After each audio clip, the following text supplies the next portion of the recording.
Bonjour et bienvenue sur la chaîne. Donc dans cette vidéo, j'avais envie de faire un vlog sur les jeux que je vais travailler pour approfondir mes connaissances dans le domaine de l'alchimie.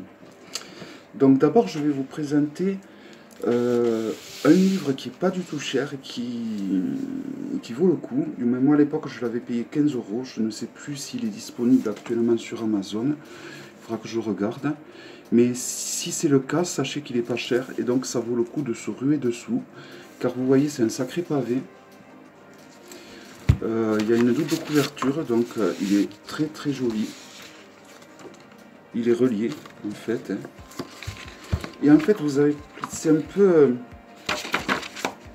une espèce de dictionnaire alchimique où vous voyez, vous allez avoir plein de dessins de gravures alchimiques avec leur signification. Donc c'est très intéressant parce que les jeux que je vais vous présenter, il y a beaucoup de dessins qui sont représentés dessus, que l'on retrouve donc dans ce livre.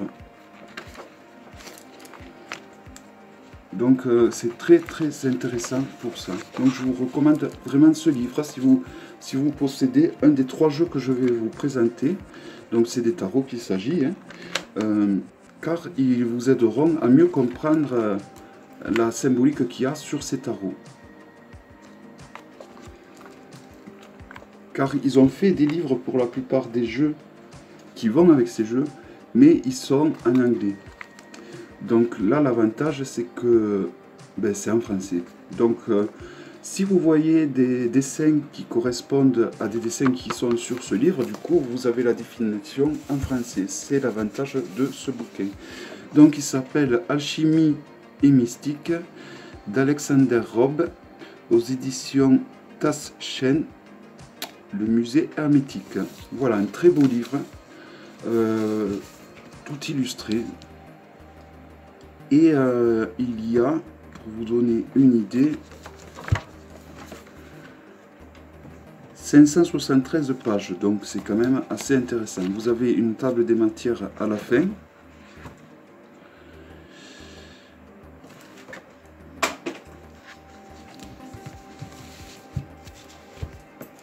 Et je vais vous présenter donc les 3 jeux que j'ai sélectionnés. Donc j'en possède beaucoup plus.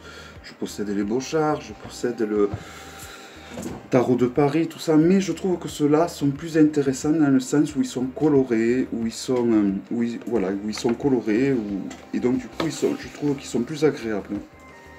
Donc il y a le Splendor Solis Tarot de Marie Angelo. Voilà, très joli tarot, facile à ouvrir. Donc déjà il y a un guidebook assez épais quand même, hein.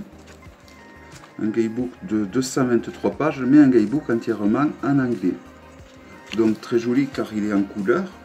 Mais voilà, si vous connaissez l'anglais, ça va. Si vous ne connaissez pas l'anglais, ça va moins bien.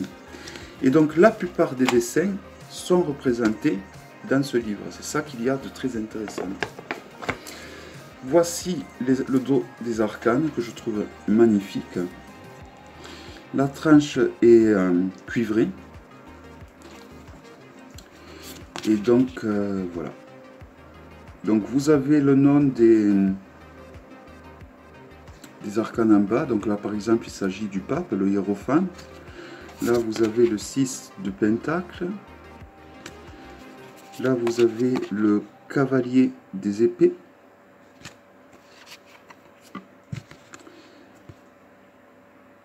Voilà, donc c'est un jeu vraiment magnifique, je trouve, que j'ai malheureusement, hélas, pas trop utilisé. J'ai juste fait quelques tirages par les as.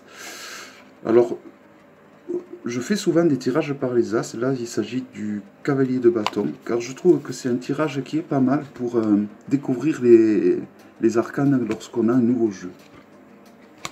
Voilà, donc là, nous avons le magicien, ou le battleur. Le chariot,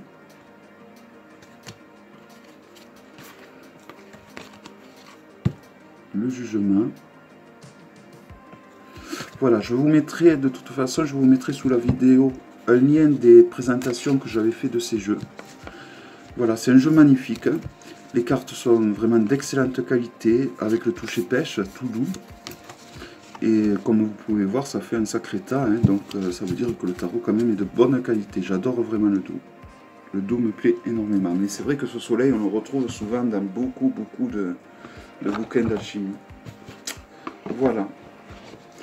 Donc, excusez-moi. Donc vous voyez, ça, je trouve que c'est une bonne méthode pour un petit peu se décrasser au niveau de l'alchimie. Parce que bon, après, il existe des livres plus ciblés, comme les livres de Fulcanelli. Mais voilà, c'est des livres un peu bourrage de crâne à lire. Donc là, c'est une méthode de travail un peu plus légère. Parce que vous avez le tarot, les tarots qui sont très imagés au niveau des dessins alchimiques. Et vous avez donc ce livre qui est pas cher. Donc également ce tarot, le tarot Holy Light. Pareil. Alors ça, c'est le dos. Avec des lunes, des étoiles et des soleils. Les cartes sont d'excellente qualité. Donc, pareil, hein, c'est des symboles alchimiques.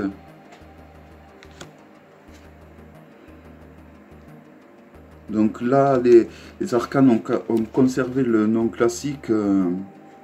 Donc vous avez le numéro et le nom en bas.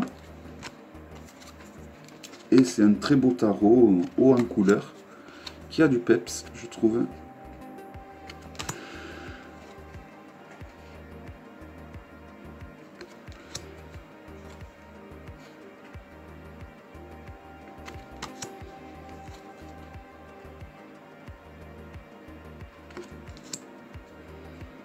Voilà, je vais vous présenter quelques arcanes mineurs.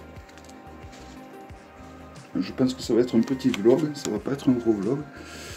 Donc au niveau des arcanes mineurs, vous voyez pour les numérales surtout, vous avez la correspondance avec le signe astrologique et l'élément.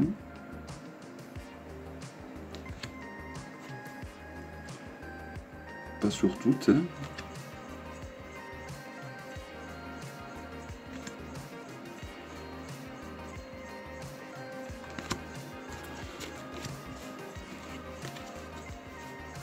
Je vais vous présenter autre chose que les épées quand même.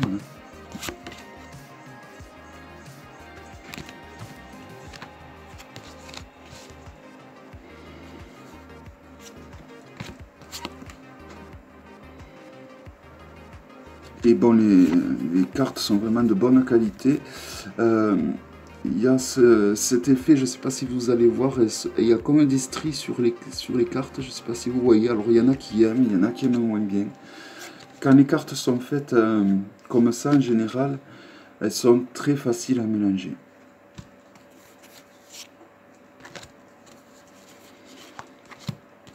Donc, le roi de denier.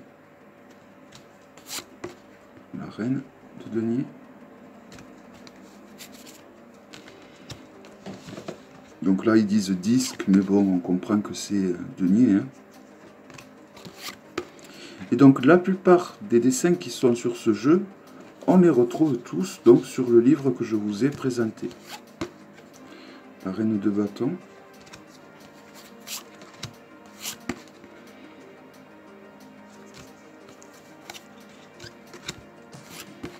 Le 7 de bâton. Voilà. Donc il s'agissait du Holy Light, du tarot Holy Light, of the Holy Light. Donc un très beau tarot sur l'alchimie, sur les symboles alchimiques. Hein. Et voilà, je trouve que avec l'espèce d'encyclopédie que je vous ai montré, qui est pas trop cher pour tout le contenu qu'il y a, je trouve que c'est une méthodologie de travail qui est plutôt sympathique. Donc ce jeu qui a été fait par Los Scarabeo, il me semble, qui s'ouvre comme ceci. Voilà, donc les arcanes sont immenses.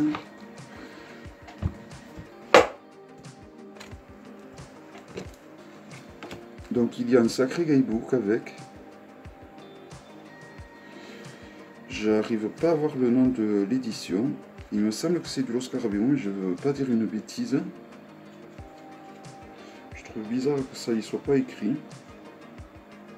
Donc nous avons un sacré livre, en noir et blanc cette fois. tout en anglais. Et il a par contre, donc il est aux éditions Red Well, et il a 182 pages. Et il me semblait que c'était des Los Scarabeo. C'est peut-être un sous-traitant de Los Scarabeo. C'est les éditions Taussig. Voilà, bon, les arcanes. Le plus intéressant. Voici le dos des cartes. Donc vous voyez, c'est des cartes immenses. J'ai pas... Je regarde si j'ai un Grimaud pour vous présenter la... pour que vous voyez la différence qui est énorme. Vous voyez par rapport à un Grimaud. Les cartes sont gigantesques. Donc là nous avons l'as de coupe. Donc c'est des tableaux quoi. Hein. De coupe. Et les cartes sont pas de si mauvaise qualité que ça. Le dos, je vous l'ai montré, je crois. Parce que souvent, quand les arcanes sont grandes comme ça, le problème qui se passe, c'est que... Là, nous avons l'arcane de la force. Donc, vous avez le numéro en haut.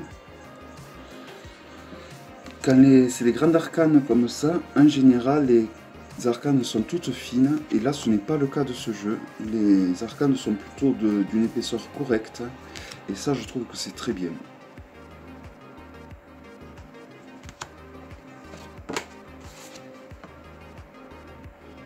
Donc vous avez le nom des arcanes en bas, donc c'est le nom traditionnel, ça suit le rider. Donc si vous connaissez le rider, vous pouvez interpréter ce tarot comme les autres, hein. Mais si vous avez des notions, que vous connaissez certains symboles au niveau de l'alchimie, ben forcément vous pourrez rajouter ces connaissances à l'interprétation de vos lames. Et ça sera toujours un plus. Voilà, et tous ceux qui ont envie de...